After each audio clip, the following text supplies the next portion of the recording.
I thot Allahu Azza wa Jall prapë që shko. E kjo gjë përsëritet 3 herë.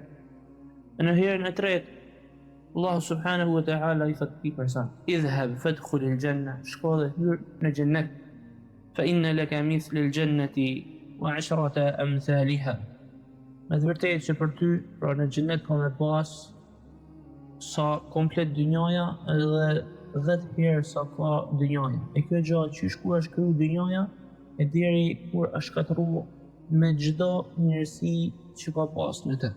Jeton në këtë dynjë, thot pejgamberi selam, sikur të ishe i huj ose udhëtar. E mos këtyre fjalë Ibn Umayr radiallahu anhu thoshte: "Idha asbahta fala tantadhir al-masa". Kur të xajnë mjesi, kur të qohesh, mos e prit darkën. "Wa idha amsayta fala tantadhir as-sabah". Edhe kur të xajnë darka, mos e prit mjesin. "Wa khudh min sihhatika li maradik", edhe përdore shëndetin tënd për kohën e sëmundjes. "Wa fi hayatika li mautik", dhe jetën për vdekjen tënde. E kthen njeriu këtë jetë në synimin e tij parësor edhe hallin e tij më të madh. Ndërkohë që pejgamberi sallallahu alaihi wasallam kur vjen për duave të tij, ku thotë: "Allahumma la taj'al ad-dunya akbar hammina", o Allahu ju mos e bën dynjan tonë, mos e bën hallin tonë kryesor, problemin tonë kryesor, brendën tonë kryesor. Sa e mirë, thot profeti alayhis salam, është pasunia e mirë në dorën e robit të devotshëm, në dorën e robit të mirë. Ndërkohë që profeti sallallahu alaihi wasallam ka thënë në lidhje me vlerën e kësaj bote, ka thënë: "Në dunya fil akhirati illa mithlu ma yaj'alu ahadukum usba'ahu fil yami falyanzur bima yarji". Dynjaja në krahasim me botën tjetër, në krahasim me ahiretin e përjetshëm, është sikur ndonjëri për jush me fut gishtin e vet në det. Edhe le të shikojë se çfarë merr me veti kur e nxjerr gishtin, çfarë merr me veti. Ndërsa Hasan al-Basri, Allahu e mëshiroft, ka thënë Hasan al-Basri ka qenë gjenerata mas gjeneratës së sahabëve, së shokët e pejgamberit alayhis salam. Edhe flet për sahabët, për shokët e profetit alayhis salam, mënyrën se si e konceptoheshin ata dynja, se sa vlerë kishte dynjaja në sytë e tyre. Thot: "Adraktu aqwaman kanat ad-dunya ahwana 'indahum min at-turab alladhi tamshuna 'alayh". Kam taku njerëz, thot, të cilët dynjaja në sytë e tyre ishte më e pa vlerë se sa dheu të cilin ju e shkelni. E s'ka se një dhënë përparësi një gjaje tërë përkohshme, siç është kjo dynja para asaj të përjetshmes. Në lidhje me këtë përjetësinë edhe përkohshmërinë, Malik ibn Dinari, Allahu mëshiroft, ka thënë: "Sikur dynjaja të ishte prej arit, i cili zhduket edhe mbaron, ndërkohë që bota tjetër, ahireti, të ishte prej baltet, ama të ishte e vazhdueshme, edhe pa mbarim. Kishte me kënë parsore që me i dhanë njeriu përparësi baltës, e cila mbetet para arit i cili zhduket.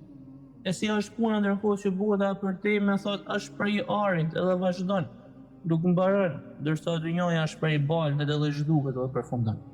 Xhavantin e Rom, Allah subhanahu wa ta'ala, kur e ka kriju njeriu, e ka kriju me një qëllim të lartë, me një qëllim i cili është adhurimi i tij edhe i vetëm.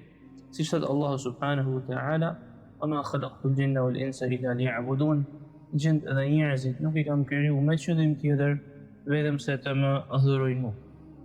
Islami ka bashku mes kësaj bote edhe mes ahiretit, mes botës tjetër. Ashtu si që ka ftu njerin që me pastru shpirtin dhe zemrën e tij, po ashtu e ka drejtu edhe drejt rujtjes së shëndetit të tij dhe forcimit të trupit të tij. Ashtu siç e ka ftu drejt asketizmit, lanjes pasdore të gjërave të padobishme të kësaj dynjaje, po ashtu e ka ftu edhe që me i rujt ato të drejtat që ka trupi i vet, me i kryer ato nevojat që ka personi edhe familja e tij, po ashtu siç largon nga ushqimi edhe pija haram, e fton njeriu nga ana tjetër që me ushqy dhe me pi prej të mirave që Allahu Azza wa Jall i ka dhënë njeriu në këtë botë. Porse shpesh feshorja e njeriu që rregullohet, shpesh anon nga ana e kësaj bote, edhe harron botën tjetër, harron ahiretin. Harron pse është kriju njeriu. E kthen njeriu këtë jetë në synimin e tij parësor edhe hallin e tij më të madh. Ndërkohë që pejgamberi sallallahu alaihi wasallam kur kanë për duave të tij ku thotë Allahumma la taj'al ad-dunya akbar hammina. O Allahu jo mos e bën dynjan tonë, mos e bën hallin tonë kryesor, problemin tonë kryesor, brendën tonë kryesor. Bota në të cilën jetojmë është e shkurtër dhe i shpejt. As puna e saj ajo është si një mirazh, i cili mashtron sytë e njerëzve, të cilët rëndin edhe vraprojnë drejt këtij mirazhi. Allahu azza wa jalla thotë në Kur'an: "Kullu man 'alayha fan, wa yabqa wajhu rabbika dhul jalali wal ikram." Çdo gjë që është në tokë ka për të zhdukur, edhe ka për të mbetë vetëm fytyra e Zotit tonë plot madhënie dhe nderim. E çdo krijesë e gjallë që jeton mbi tokë ka për të vdekur. Çdo i fortë ka më u dobësu, çdo gjë e re ka më u vjetru, e çdo gjë ka më u shkatruar në fund ka mbet Allahu azza wa jall, Zoti i botëve. E nuk i takon muslimanit që mu mashtru mos kësaj bote të përkohshme, fundi i të cilës është shkatrimi. Ndërkohë që e vetmja gjë që ka me i bë dobi njeriu në ditën e gjykimit ka me të veprat e veta, ashtu siç tregon Allahu në Kur'an, duke thënë: "Yawma la yanfa'u malun wala banun illa man ata Allah bi qalbin salim."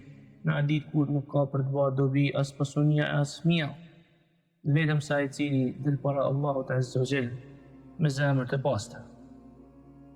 E shumë dhe janë ajetet kuranore dhe hadithet e profetit sallallahu alaihi wasallam, të cilat na paralajmërojnë ne nga mashtrimi pas kësaj jete.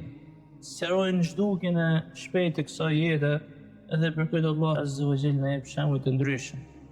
Në ka treguar rreth fundit të atij njeriu, qëllimet e tij, ambicet e tij janë mas kësaj dynjaje, duke dashur vetëm këtë dynjë dhe duke kthyer shpinën botës tjetër, ahiretit.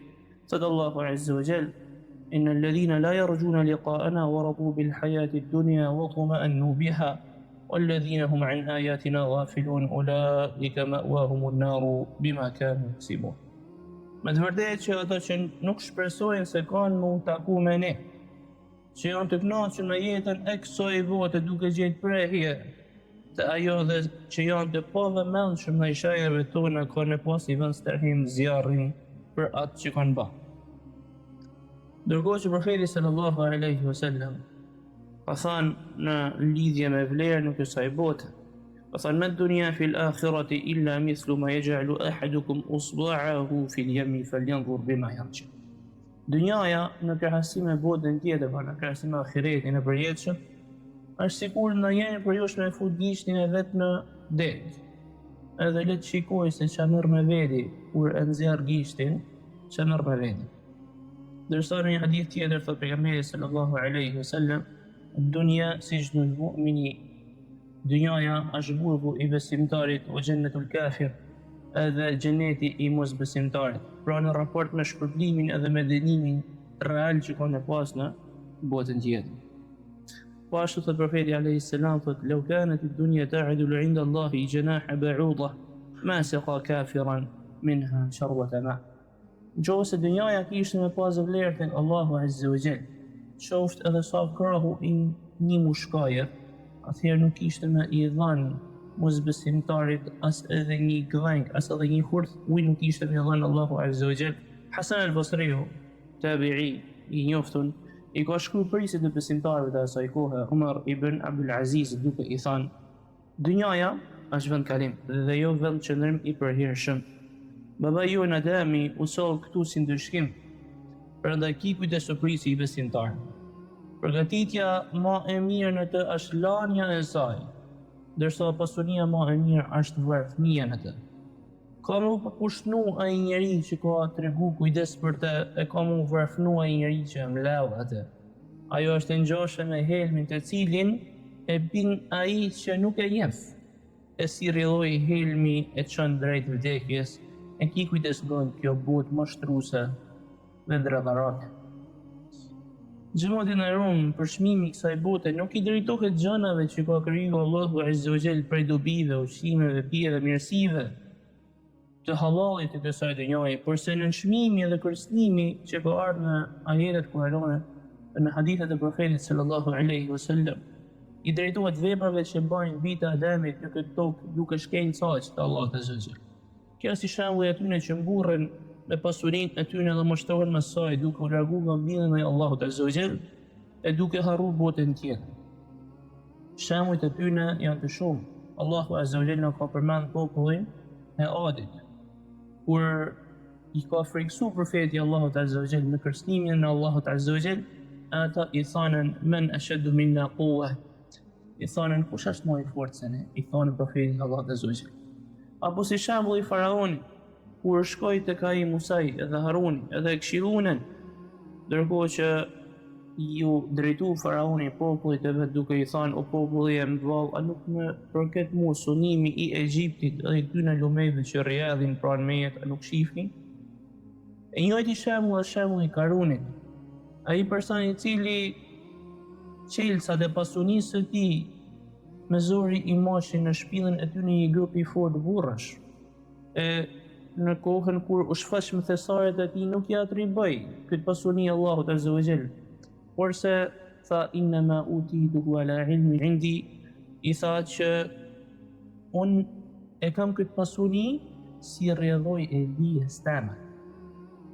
Ai i cili e shef këtë botë me këtë lloj këndvështrimit, masi i jepet diçka prej kësaj dynjaje, edhe ai kthehet në njeri me një mall, duke bosh rregullimin e tokë, duke harru ahiretin. Kjo është ajo pika ku është e urryme, kjo është ajo pika ku është e ndaluar. Kjo është ajo pika që nënshmohet në librin e Allahut Azza wa Jall dhe në sunetin e profetit sallallahu alaihi wasallam. Por sa i cili fiton këtë dynja me rrugë të lejume, e duke shfrytzuar këtë dynja në bindjen e Allahut Azza wa Jall, nuk e shtron pasunia ati në mendje madh, e nuk e është ai ka mu shpërbly. Na tregon profeti sallallahu alaihi wasallam në lidhje me këtë hadith, duke thënë ni'mal malu salihu lirrajuli salih. Sa e mirë, thot profeti alaihi salam, është pasunia e mirë në dorën e robit të devotshëm, në dorën e robit të mirë. Kurse një hadith tjetër, profeti alaihi salam i kategorizon njerëzit në lidhje me dynjan në 4 grupe, duke thënë innama dunya li arba'ati nafar. Është vërtet që dynjaja, thot profeti alaihi salam, i jepet 4 lloj personave, është për 4 lloj personash. Përmend të parin profeti alayhis salam duke thënë që i pari është për një njeri që Allahu Azza wa Jall i jep pasuni dhe dituni. Kështu që ai friksohet Allahut Azza wa Jall në këtë pasuni, i marr lidhje të farefisnore, edhe e din të drejtën që i takon Allahut në këtë pasuni, e ky njeri është në gradat më të larta. I dyti, ose për një njeri që Allahu jep dituni edhe jo pasuni, kurse është i sinqert në qëllimi në njetin e tij dhe thotë sikur kisha pasuni, do të veproja si filani. Kështu që ai me njetin e vet e ka shpërblimin njësoj si e tjetër. I treti, ose për një rob që Allahu Azza wa Jall i ka dhënë pasuni dhe dituni, kurse ai e prish pasuninë e tij me ignorancë, nuk i friksohet Allahu subhanahu wa taala në përdorimin e kësaj pasunie, nuk i mban lidhjet farefisnore edhe nuk i jep të drejtat Allahut Azza wa Jall në këtë pasuni, ky njeri është në gradat më të ulta. Kurse i katërti është një rob i cili Allahu Azza wa Jall nuk i ka dhënë as pasuni edhe as dituni. Edhe thos sikur të kisha pasuni, kisha me vepruar si filani. Kështu që ai me njetin edhe qëllimin e tij ka me marrë të njëjtat gjinohe siç ka ai tjetër. E shumë njerëz i ka mashtruar dynjaja. I ka largu nga bota tjetër, i ka largu nga lidhja me Allahun subhanahu wa taala, duke shkatruar dynjan edhe ahiretin e tyre. Disa prej tyre janë zonën në mbledhjen e pasunisë dhe shtimin e saj, duke u largu nga detyrat që i ka kërkuar Allahu Azza wa Jall. Disa të tjerë janë të zonën me shijimin e mirësive të kësaj bote, duke shkel saqet e Allahut Azza wa Jall, duke i kaluar kufit Allahu subhanahu wa taala, sepse kjo dynjë ka rrajt thellë në zemrat e tyre, edhe ata nuk e kuptojnë. Muslimani ndërkohë duhet e pas frikë Allahut Azza wa Jall.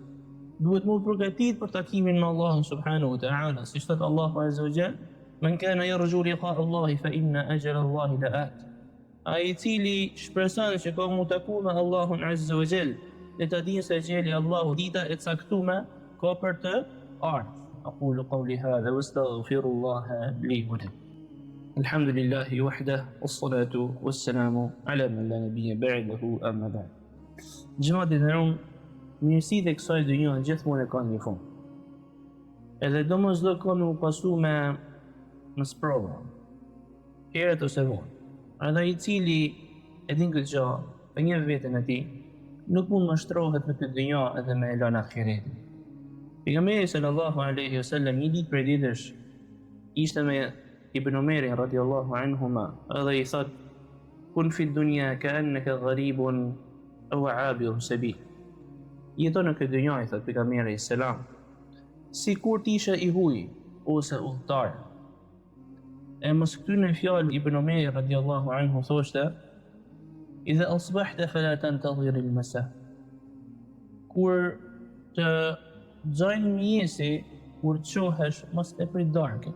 Wa idha amsayta fala tantadhir al-sabah. Edhe kur të xajnë darkën, mos e prit mjesin. Wa khudh min sihhatika li maradik.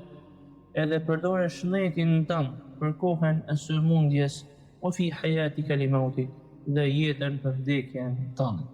Thot Ibn Rajebi, Allahu mëshiroft, ky hadith është bazë në shkurtimin e shpresës ndaj dynjas, sepse besimtari nuk duhet me konsideru dynjan vetëm në qëndrim ku gjen qetësi. Në dynja I duhet të jetojnë si të ishte në prag të ndonjë udhëtimit, e për këtë kanë ardhur dakord të gjithë porositë e profetëve dhe të ndjekësve të tyre. E ky është realiteti I kësaj dynja, të cilin mas miri na e sqaron Allahu azza wa jalla në Kur'an duke thënë: i'lamu annama al-hayatu ad-dunya la'ibun wa lahu wa zinatun wa tafakhurun bainakum wa takathurun fil amwali wal awlad. Dijeni se jeta në këtë botë nuk është asgjë tjetër vetëm se lojë, zbavitje e zbukurim, si dhe mburrje në mes jush dhe rivalitet për më shumë pasuni dhe fëmijë. E vazhdon ajeti dhe në fund e përmbyll Allahu azza wa jall duke thënë: wa mal hayatu ad-dunya illa mata'ul ghurur. Edhe jeta kësaj bote nuk është asgjë tjetër vetëm se një kënaqësi e rrëmë. Ndërsa Hasan al-Basriu, Allahu e mëshiroft, ka thënë: Hasan al-Basriu po kanë gjenerata mas gjeneratës së sahabëve, së shokët e pejgamberit alayhis salam. Edhe flet për sahabët, për shokët e profetit alayhis salam, mënyrën se si e konceptoheshin ata dynja, se sa vlerë kishte dynjaja në sytë e tyre. Thot: adraktu aqwaman kanat ad-dunya ahwana 'indahum min at-turab alladhi tamshuna 'alayh. Kam taku njerëz, thot, të cilët dynjaja në sytë e tyre ishte më e pa vlerë se sa dheu të cilin ju e shkelni. Shumë për njerëzve, sa njerëz janë të tillë që presin me kalu dita, por se nuk munden me plotësua ditë, I vjen e xheli Allahu azza wa jall. Shumë njerëz e presin të nesërmen, por se nuk arrin atë. E për këtë arsye besimtarit I kërkohet me kanë I përgatitur për ahiretin, më përgatitur në këtë dynjë për botën tjetër, edhe me marrë mësim nga ata që ishin mes nesh, edhe kanë shku në botën tjetër, e I sut është ai person I cili merr mësim prej tjetër. E muslimanit I takon me dhënë përparësi ahiretit, botës tjetër. E s'ka si me kanë ndryshe kur na tregon profeti sallallahu alaihi wasallam në shumë hadithe, shbile thotë që vendi I Kamxhikut, I Shkopit, në xhenet, është më I vlefshëm se sa dynjaja e çka ka në të, siç na ka treguar profeti sallallahu alaihi wasallam. E s'ka si me dhënë përparësi një gjaje të përkohshme, siç është kjo dynja, para asaj të përjetshmes.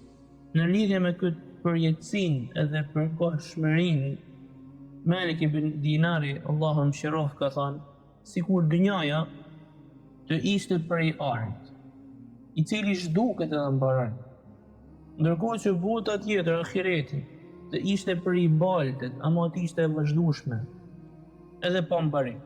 Kishte me kanë parësore që me dhënë njeriu përparësi baltës, e cila mbetet para arit I cili zhduket. E si është puna ndërkohë që bota e përtej me thot është prej arit edhe vazhdon, nuk mbaron, ndërsa dynjaja është prej baltet edhe zhduket edhe përfundon. Edhe po e mbyllim me një hadith të profetit sallallahu alaihi wasallam, I cili na tregon shpërblimin që Allahu azza wa jalla I jep njeriu të fundit që hyn në xhenetin e Allahut azza wa jalla. Muslimanit me grada më të ulta. Tregon profeti sallallahu alaihi wasallam duke thënë: inni la a'lamu akhira an-nari khurujan minha wa akhira ahli al-jannati dukhula. Me të vërtetë që unë di I cili është ai personi I fundit I cili del prej xhehenamit edhe futet në xhenetin e Allahut azza wa jalla. Sepse muslimani I cili e veçan Allahun Azza wa Jall me adhurim, nuk i kushton atij shok në adhurim, adhuron një të vetëm, edhe ka vepra dashje pa dashje ka me dal prej xhenemit. Dhe kjo është për mirësisë se mos adhurimit i këtij tjetër bashkë me Allahun Azza wa Jall. Ka vlerë shumë të madhe. Ka me dal, nuk i barazon Allahu mos besimtar me besimtar, absolutisht. E thot profeti alayhis salam që e di personin që është i fundit që del prej xhenemit edhe që futet në xhenet. Ka me dal ky person edhe ka me u pengu, ka mu rrëzu prej vujtjeve që ka pas në xhenem. Edhe i thot Allahu Azza wa Jall që shkon në xhenet, futet në xhenet. Shkon te dera e xhenetit dhe i duket sikur është plot. Kthehet tek Allahu subhanahu wa ta'ala i thot: "O Zot, është plot, nuk ka vend." I thot Allahu Azza wa Jall pram që shko. E kjo gjë përsëritet 3 herë. Në herën e tretë Allahu subhanahu wa ta'ala i thot këtij person: "Idhhab fadkhul al-janna", shko dhe hyr në xhenet. "Fa inna laka mithla al-jannati wa 'ashrata amthaliha." Me të vërtetë që për ty, pra në xhenet ka me pas sa komplet dynjaja edhe 10 herë sa ka dynjaja. E kjo gjë qysh kur është kryu dynjaja e deri kur është shkatërru me çdo mirësi që ka pas në të. E ky person i thot Allahu subhanahu wa ta'ala mos i habitet, sepse i duket një shpërblim shumë i madh. I thot: "Ataskharu minni au tadhaku minni", a i duke qesh me mu? I thot Allahu subhanahu wa ta'ala: "Wa anta al-malik", edhe ti je mbreti. Thot Abdullah ibn Mas'ud radiallahu anhu, transmetuesi i hadithit, thot: "Ra'aytu Rasulullah sallallahu alaihi wasallam dhahika hatta badat nawajidhuhu", qeshi profeti sallallahu alaihi wasallam aq sa ju duken edhe dhëmballet e tij. E ky është shpërblimi i personit me gradën më të ulët në xhenet. Si ka me kanë shpërblimi i atyre personave që janë në grada të larta, që janë me pejgamberët, me dëshmorët, me njerëzit e devotshëm. Lusim Allah subhanahu wa ta'ala që me na udhëzu edhe me na bë me kuptu realitetin e kësaj dynjaje, mos me na bë hallin ton, preokupimin ton kryesor, me na bë botën tjetër rahati për ne, knatësi për ne dhe familjet tona, duke na fut në xhenetet e tij. Allahumma amin.